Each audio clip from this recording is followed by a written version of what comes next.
தமிழ் பெண்களின் வீரம் எத்தகையது என்பதற்கு இந்த ஒரு பாடலே சான்று. எழுதியவர் காக்கைப்பாடியார். போரில் தன் மகன் புறமுதுகிட்டு இறந்தான் என்ற செய்தியை கேட்ட தாய் அவனை இழந்ததை விட பெரும் துயருற்றாள். கொதித்தெழுந்து வாள் ஏந்தினாள், களம் நோக்கி ஓடினாள்.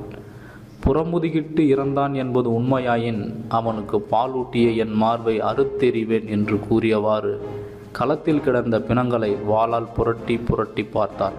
மார்பில் வேல் பாய்ந்து உடல் சிரிந்து வீரமரணம் அடைந்து கிடந்த தன் மகனை மார்போடு வாரி அணைத்து கொண்டாள். அவனை ஈன்ற பொழுதை விட பெரிதும் மகிழ்ந்தாள்.